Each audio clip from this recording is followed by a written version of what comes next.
भोपाल से प्रस्तुत हैं प्रादेशिक समाचार। नमस्कार, समाचारों के साथ मैं जितेंद्र रघुवंशी। पहले मुख्य समाचार। प्रसारण सेवा पोर्टल का शुभारंभ। अब एक ही स्थान पर मिलेगी सूचना और प्रसारण मंत्रालय से जारी अनुमति, पंजीकरण और लाइसेंस प्राप्त करने की सुविधा। मुख्यमंत्री शिवराज सिंह चौहान ने कहा, नशा नाश की जड़ है, इसलिए हमने किया है प्रदेश में नशा मुक्ति अभियान चलाने का फैसला। भारतीयों के लिए अगले 2-3 महीने में जारी होंगे आहार संबंधी नए दिशा निर्देश। और सागर को मिला ईट राइट स्टेशन का 4 स्टार सर्टिफिकेट। यह दर्जा हासिल करने वाला प्रदेश का पहला रेलवे स्टेशन। अब समाचार विस्तार से। सूचना और प्रसारण मंत्री अनुराग सिंह ठाकुर ने कल नई दिल्ली में प्रसारण सेवा पोर्टल का शुभारंभ किया। इस पोर्टल से लाभार्थियों को सूचना और प्रसारण मंत्रालय से जारी अनुमति, पंजीकरण और लाइसेंस एक ही स्थान से प्राप्त करने की सुविधा मिलेगी। इस अवसर पर श्री ठाकुर ने कहा कि व्यवस्था में पारदर्शिता लाने और इसे जवाबदेह बनाने के उद्देश्य से सरकार नई प्रौद्योगिकी अपना रही है। उन्होंने कहा कि इस पोर्टल पर निजी सैटेलाइट टीवी चैनलों, टेलीपोर्ट ऑपरेटरों, सामुदायिक और निजी रेडियो चैनलों के सभी लाभार्थियों को डिजिटल इंडिया के व्यापक प्रारूप के तहत सुविधाएं मिलेंगी।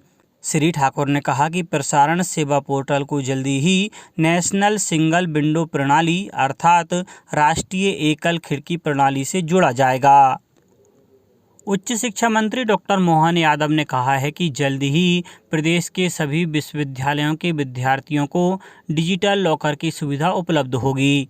उन्होंने कहा कि 6 अप्रैल को मुख्यमंत्री श्री शिवराज सिंह चौहान युवा संवाद के माध्यम से प्रदेश के युवाओं को संबोधित करेंगे और शिक्षा के क्षेत्र से जुड़े उनके सवालों के जवाब भी देंगे।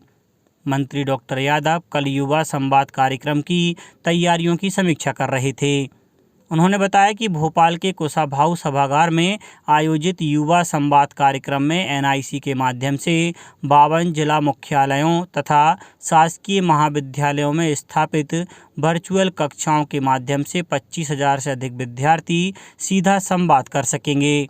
उच्च शिक्षा मंत्री डॉक्टर यादव ने बताया कि आत्मनिर्भर मध्य प्रदेश योजना में विश्वविद्यालयों को डिजी लॉकर से एकीकृत किया जाना है। इसके लिए बरकतुल्लाह विश्वविद्यालय को नोडल बनाया गया है। उन्होंने बताया कि बरकतुल्लाह विश्वविद्यालय द्वारा छात्रों को मार्कशीट डिजी लॉकर के माध्यम से प्रदान करने के लिए वर्ष 2019-20 एवं 2020-21 का डेटा तैयार कर लिया गया है। युवा संवाद कार्यक्रम में मुख्यमंत्री डिजी लॉकर का शुभारंभ करेंगे।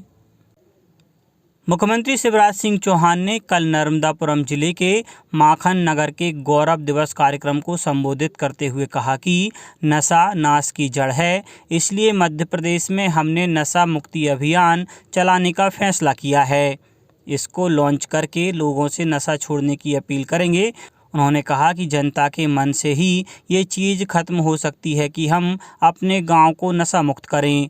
श्री चौहान ने माखन नगर और सोहागपुर में सीएम राइज स्कूल खोलने की घोषणा करते हुए कहा कि ये स्कूल सर्व सुविधाओं से युक्त होंगे। मेरी कोशिश है कि ऐसे सरकारी स्कूल बना दूं जहां हर गरीब का बेटा बेटी बेहतर शिक्षा प्राप्त कर पाएं। उन्होंने यहां विभिन्न विकास कार्यों का लोकार्पण और भूमि पूजन भी किया। नवीन एवं नवकरणीय ऊर्जा मंत्री श्री हरदीप सिंह डंग आज दोपहर 3 बजे ऊर्जा भवन के सभागृह में ऊर्जा साक्षरता अभियान के मोबाइल ऐप ऊषा को लॉन्च करेंगे। लोगों को ऐप का लाभ ऊर्जा साक्षरता अभियान से जुड़ने तथा पंजीयन और प्रमाणीकरण प्रक्रिया पूर्ण करने में मिलेगा। उल्लेखनीय है कि प्रदेश में ऊर्जा के प्रति आमजन को साक्षर करने के उद्देश्य से राज्य शासन द्वारा ऊर्जा साक्षरता अभियान संचालित किया जा रहा है। अभियान में सभी वर्गों को जोड़ा गया है।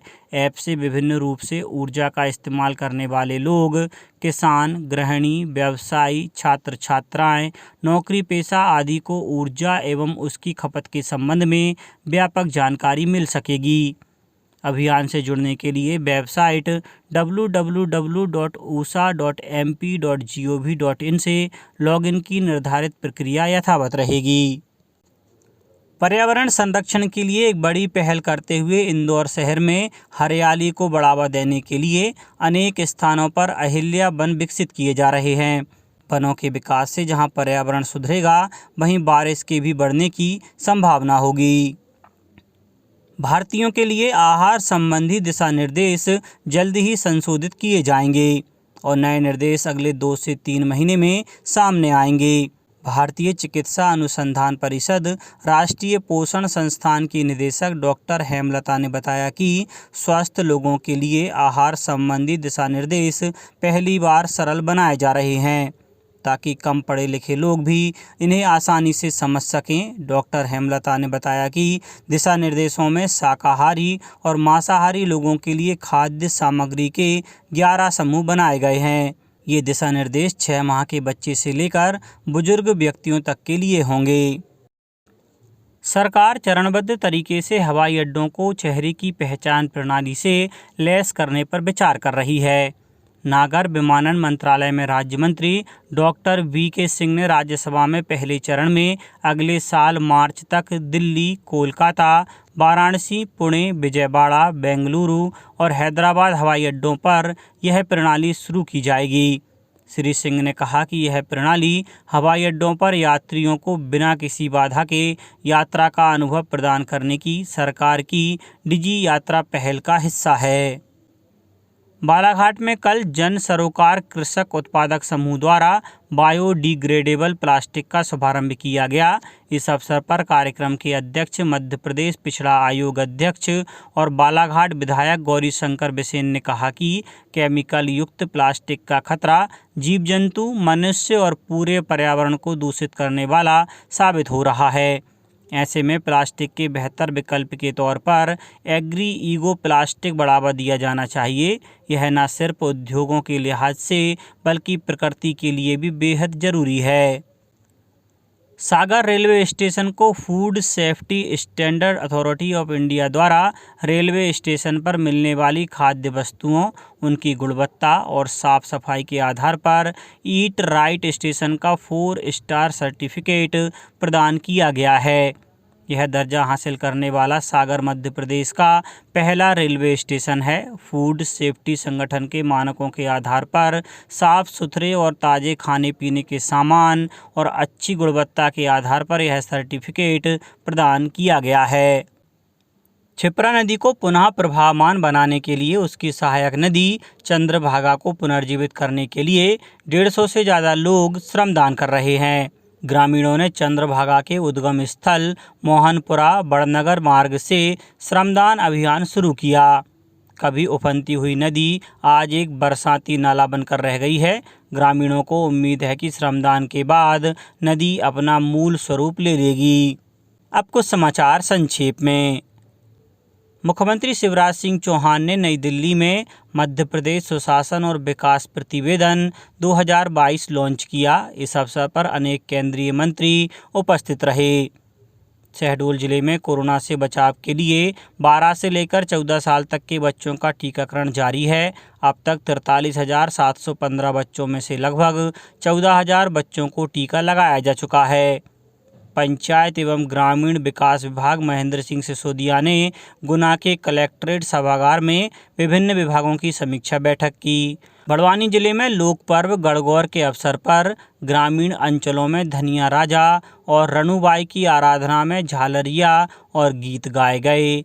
मंदसौर जिले के प्रभारी मंत्री राजवर्धन सिंह दत्तीगांव ने लाल बहादुर शास्त्री उत्कृष्ट उच्चतर माध्यमिक विद्यालय में 1 करोड़ रुपए की लागत से निर्मित बहुउद्देशीय भवन का लोकार्पण किया। 12 से 14 वर्ष के किशोरों के टीकाकरण में नीमच जिला प्रदेश में दूसरे स्थान पर है। जिले में अब तक 71% बच्चों को वैक्सीन लगाई जा चुकी है। रायसेन जिले में आज से युवाओं को पुलिस भर्ती के लिए शारीरिक दक्षता एवं कौशल का प्रशिक्षण दिया जाएगा। मंडला के कान्हा टाइगर रिजर्व के एक रिसोर्ट में IPL मैच का ऑनलाइन सट्टा खिलाते खटिया थाना पुलिस द्वारा 7 लोगों को गिरफ्तार किया गया है। अशोकनगर की सभी शासकीय उचित मूल्य की दुकानों पर 7 अप्रैल को अन्न उत्सव का आयोजन किया जाएगा और देवास की खिलाड़ी रोहिणी कलम ने एशियन जुजित्सु चैंपियनशिप में 48 किलोग्राम वजन समूह में कांस्य पदक प्राप्त किया है। अंत में मुख्य समाचार एक बार फिर। प्रसारण सेवा पोर्टल का शुभारंभ। अब एक ही स्थान पर मिलेगी सूचना और प्रसारण मंत्रालय से जारी अनुमति, पंजीकरण और लाइसेंस प्राप्त करने की सुविधा। मुख्यमंत्री शिवराज सिंह चौहान ने कहा, नशा नाश की जड़ है, इसलिए हमने किया है प्रदेश में नशा मुक्ति अभियान चलाने का फैसला। भारतीयों के लिए अगले 2-3 महीने में जारी होंगे आहार संबंधी नए दिशा निर्देश। और सागर को मिला ईट राइट स्टेशन का 4 स्टार सर्टिफिकेट। यह दर्जा हासिल करने वाला प्रदेश का पहला रेलवे स्टेशन। इस बुलेटिन में इतना ही। घर पर रहिए, सुरक्षित रहिए और सुनते रहिए प्रादेशिक समाचार। नमस्कार।